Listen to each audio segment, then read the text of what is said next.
Cazuza teve sua conversão ao evangelho silenciada pela mídia? Poucos sabem, mas antes de falecer, Cazuza, um dos maiores ícones da música brasileira, entregou sua vida a Jesus Cristo. Essa revelação impactante está documentada no livro Fiz Parte Deste Show, escrito por Ana Maria da Costa. Membro da Primeira Igreja Batista do Andaraí, Ana Maria foi enfermeira de Cazuza durante os últimos 3 anos e 3 meses de sua vida, período em que o cantor enfrentava a batalha contra a AIDS. A convivência intensa entre Cazuza e Ana Maria revelou momentos marcantes de sua jornada espiritual. Ele, conhecido por sua irreverência e letras poéticas, encontrou na mensagem do Evangelho algo que o transformou profundamente. Minha enfermeira me transmite paz, e só Jesus dá essa paz, teria dito Cazuza. Essas palavras mostram a mudança que ele experimentou nos seus últimos momentos de vida, ao reconhecer em Jesus a fonte de uma paz que o mundo não podia oferecer. O livro, que traz relatos detalhados de Ana Maria sobre essa convivência, é um testemunho poderoso de como Deus pode atuar mesmo nas situações mais desafiadoras. Cazuza, que durante sua carreira muitas vezes desafiou padrões e expressou suas angústias e paixões por meio da música, encontrou no Evangelho um refúgio. Ele descobriu que mesmo diante da doença e da fragilidade humana, o amor de Deus é maior que qualquer circunstância. Infelizmente, a mídia pouco ou nada divulgou sobre essa transformação espiritual. A história de sua conversão não se tornou manchete, mas continua sendo um relato inspirador para aqueles que acreditam no poder restaurador da fé. O livro Fiz Parte Deste Show não é apenas um registro biográfico, mas um convite para refletirmos sobre como Deus usa pessoas comuns, como Ana Maria, para levar sua mensagem de esperança e salvação. Pense em alguém que não apenas ocupa os palcos, mas também as mentes de uma geração inteira. Alguém que molda opiniões, inspira estilos de vida e exerce uma influência poderosa sobre a juventude de um país. Um ícone capaz de lotar estádios e dominar as paradas de sucesso, conquistando multidões por onde passa. Agora, imagine que essa figura é mais do que apenas um artista. É um símbolo cultural, um provocador, alguém cuja vida pessoal é tão explosiva e comentada quanto sua produção artística. Esse alguém não é apenas um músico, é um fenômeno. Um símbolo da anarquia, um defensor da rebeldia.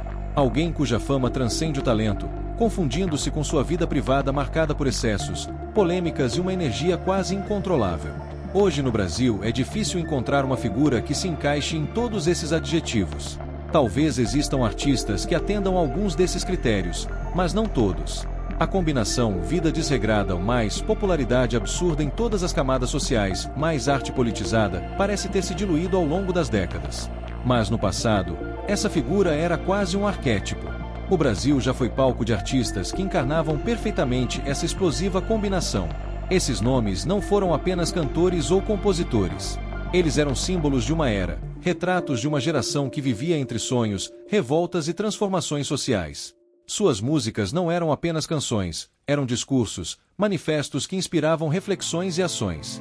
Eram tempos em que a arte e a vida estavam intrinsecamente ligadas, onde o palco era uma extensão do que acontecia nas ruas, e as letras das músicas carregavam as esperanças e angústias de milhões. Esses artistas não apenas criavam música, eles desafiavam convenções, enfrentavam tabus e muitas vezes pagavam o preço por isso. Raul Seixas, Cazuza e Renato Russo, 3 nomes que ecoam até hoje, representando um período em que ser artista no Brasil era também ser uma voz política, um reflexo das mudanças sociais e uma personificação da liberdade. Eles não apenas marcaram suas épocas, eles a moldaram. Talvez não tenhamos hoje alguém que reúna todas essas características. Mas olhando para o passado, é impossível não reconhecer o impacto que essas figuras tiveram, não apenas na música, mas na cultura e na história do país. Imagine por um momento o impacto de uma genuína conversão ao Evangelho de qualquer ícone da cultura liberal contemporânea. Não uma conversão superficial ou midiática, mas uma entrega total, sem concessões, ao senhorio de Jesus Cristo. A indústria da noite, com todo o universo de festas, bebidas e excessos que ela carrega, permaneceria inalterada, ou seria profundamente abalada. Agora, imagine um indivíduo que reúna todos esses elementos, um ícone da boemia, defensor do uso de drogas, simpatizante de causas anti-preconceitos, detentor de um sucesso estrondoso, formador de opiniões e ainda por cima um intelectual engajado em debates acalorados e polêmicos. Acrescente a isso uma fortuna que o colocasse entre os mais ricos e influentes do país. E se esse alguém, mesmo que minimamente, se tornasse um defensor ou simpatizante de Cristo? Certamente, o impacto seria imensurável, abalando estruturas culturais, sociais e econômicas em várias esferas. Chegamos então ao nome de Cazuza. Vítima da AIDS em 1990, ele talvez tenha sido o maior símbolo do liberalismo no Brasil, mesmo que indiretamente. Ao pensar em Cazuza, as primeiras associações que surgiam na época eram sexo, drogas e rock and roll. Sua vida era a personificação de uma existência sem limites, sem direção, movida por lemas como "Viva a vida intensamente" e "A minha vontade é a lei". Cazuza era o retrato de uma vida entregue aos excessos. Drogas, álcool, relacionamentos homoafetivos, parceiros amorosos diversos, festas extravagantes e um estilo de vida marcado por comportamentos hedonistas. Suas declarações anticristãs e discursos políticos inflamados reforçavam sua imagem de contestador. No entanto, havia algo singular nele: sua autenticidade. Cazuza nunca tentou esconder quem era ou omitir suas escolhas. Ele vivia de forma transparente, mesmo que sua transparência fosse um grito de rebeldia contra qualquer forma de autoridade ou moralidade convencional. Mas e se Cazuza tivesse experimentado uma conversão genuína ao Evangelho? O impacto de sua mudança teria ecoado muito além de sua vida pessoal. Sua influência cultural, seus fãs, sua música, tudo isso teria sido transformado de maneira radical. Talvez ele se tornasse um dos maiores exemplos de como o Evangelho pode alcançar até os que parecem mais distantes. Essa reflexão nos leva a pensar sobre o poder de Deus em transformar qualquer pessoa, independentemente de seu passado ou de sua fama. E acima de tudo, nos faz lembrar que, por mais alto que alguém esteja aos olhos do mundo, todos são igualmente dependentes da graça de Deus. Cazuza sempre teve um livro aberto como vida, característica típica de sua autenticidade. O que os outros não ficavam sabendo através das muitas testemunhas que costumavam acompanhar ao cantor, descobriam mediante o próprio em suas muitas entrevistas e programas de TV dos quais participava. Infelizmente, o que é extremamente incompreensível é o fato de justamente o acontecimento mais curioso e que poderia vir a ser o mais chocante para a opinião pública na vida do roqueiro jamais ter sido divulgado pela mídia. Me refiro a uma provável conversão por parte do artista. Seja sincero, você por acaso, sendo cristão ou não, já havia ouvido sobre a conversão de Cazuza? O fato foi narrado minuciosamente em um livro publicado, não de forma independente, mas numa editora de tradição no segmento evangélico, ou seja, ao pleno alcance de todos na época de sua publicação, que foi em 1999, e cuja autora Ana Maria da Costa e protagonista da história ao lado do artista, encontra-se até hoje viva e gozando de saúde.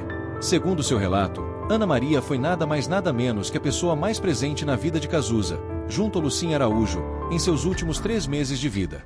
Foi a única acompanhante de enfermagem com a qual o cantor temperamental conseguiu se adaptar e, mais adiante, estabelecer um grande laço de amizade. Seu carinho e cuidado para com Cazuza foram fundamentais para que o roqueiro tivesse tido um final de vida mais tranquilo e, inclusive, para que seu quadro clínico melhorasse em certos momentos. Ele foi cativado de uma tal forma por Ana Maria que chegou ao ponto de tê-la como companhia imprescindível aonde quer que fosse. Um abafamento total. Um boicote.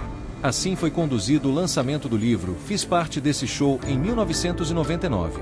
Uma bomba abafada que permanece sepultada até hoje mesmo perante o advento da internet. O que é no mínimo muito perturbador. Pode imaginar o impacto que o testemunho de Ana Maria poderia provocar se fosse devidamente propagado?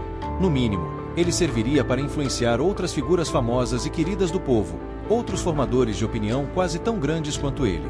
Dificilmente os fatos narrados no livro foram inventados ou alterados.